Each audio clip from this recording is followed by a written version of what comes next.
The Big Ten's #1 rusher, Le'Veon Bell, leads Michigan State into their 6th straight bowl game. Javon Boykin, a redshirt freshman at the controls for TCU's Horned Frogs, in their 8th straight postseason game. The Spartans looking to end their season as they did a year ago with a victory in the postseason. The Big Ten, the Big 12, Spartans and Horned Frogs coming up next.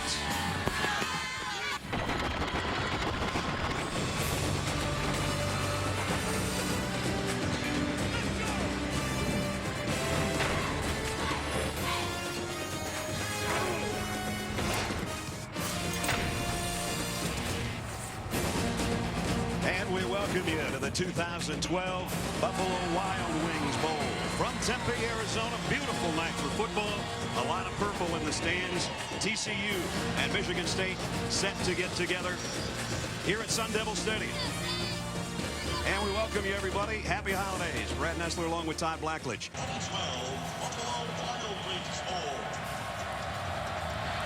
And we're underway in Tempe. Kick goes to the 1-yard line to Nick Hill. Hill trying to follow his blockers and got out across the 25 out around the 27-yard line. That's where Michigan State will go to work. 3rd and 12. TCU needs to get to the 9-yard line for a first down. Where Golston needs to show up for Michigan State. There comes the pressure and down he goes. And it was Zanakos Allen, the outside linebacker. That's his 3rd sack of the year. And again, you get those 15 extra practices between the end of your season and your bowl game. And a lot of times you're looking ahead to next year and looking to get guys like this redshirt freshman some work.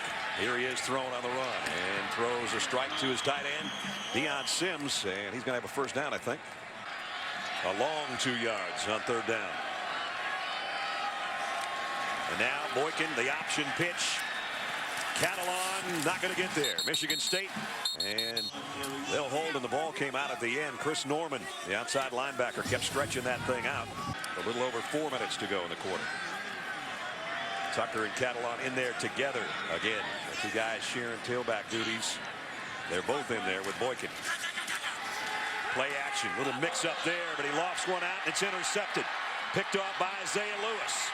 And Lewis with Bulla leading the way as a blocker coming back the other way. There's the play Michigan State needed. Mistake by the young quarterback and the 2nd interception of the year by Isaiah Lewis.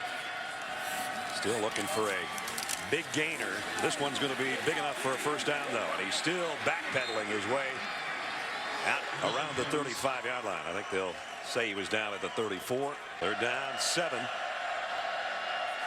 for Cook. Set to throw, maybe. He's got room. Now he's going to run with it. Slides. And a first down out at the 24. Nice decision by Connor Cook, a redshirt freshman out of Hinckley, Ohio. James will definitely be back. Here's Bell. Again, a nice move. The fake to the inside. And then the back pedal for the first down. Yep, direct snap to Le'Veon's got 2 fullbacks and an extra tackle. Gee, I wonder which direction they're running. Oh, he's going to throw. Lofts one out. He's got Hammock. Hammock on the other end. First down, Michigan State. Well, that time he threw it forward. He sure did. Forget that backwards pass. What a great call. It's a 2-possession game. They don't want to settle for a field goal here, if at all possible. Empty backfield for Cook.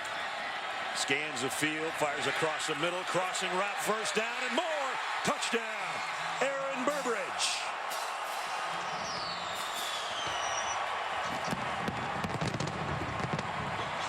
Finally, Sparty finds the end zone.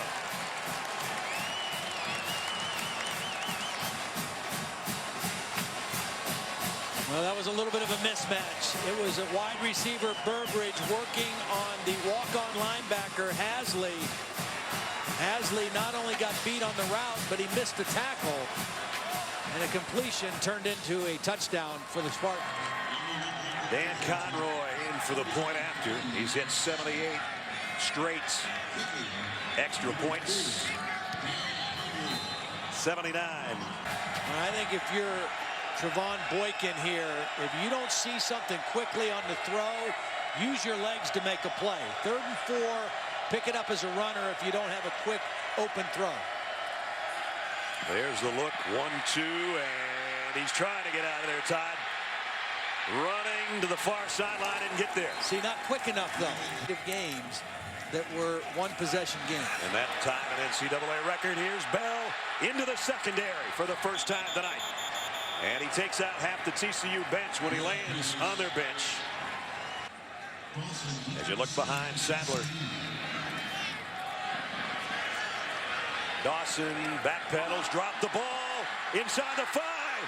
Who's got it? Michigan State, I believe, at the 4-yard line.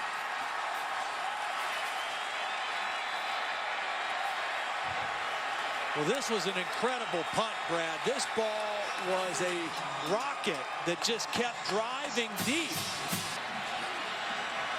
And it's 2nd down and goal. See, now you go 2 tight ends, and you don't even have a lead fullback. And one of those tight ends on the move to become the lead blocker for Bell. Heading to the corner. Touchdown. Michigan State an extra point away from the first lead of the night.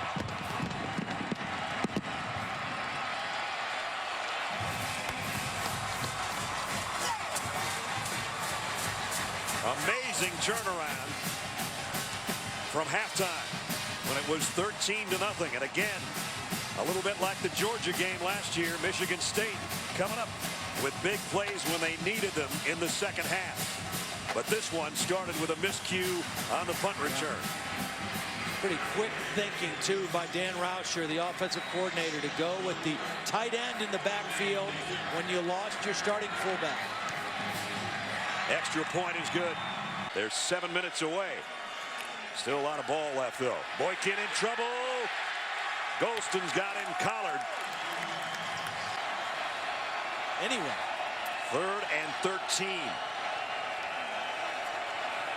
Boykin going to take off with this one, but he's not going anywhere. Courtesy of Shalik Calhoun from the 25, 1st down. And there is a quick toss to Bell. And Le'Veon's got 12 and a 1st down. Well, you got to make quick decisions because you know you got Fields and Mapunga, outstanding pass rushers, working against your tackles. You can't hold the ball a long time against these 2 guys. Cook pumps down the middle, complete to his tight end. Across midfield to Deion Sims. Good protection. And here he comes. One of the last games that we ever did together at Michigan State. Kind of came down to an interesting field goal kick situation. Yep, fake field goal for a touchdown pass against Notre Dame. This will be a 47-yard attempt by Dan Conroy out of a Mike Sadler hold. Conroy to try to give Sparty the lead back on the way, and good.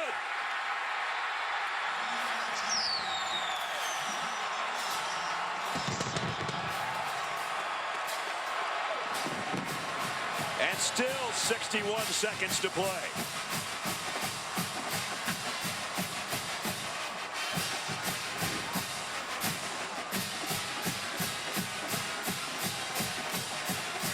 First it was a freshman and then a grad.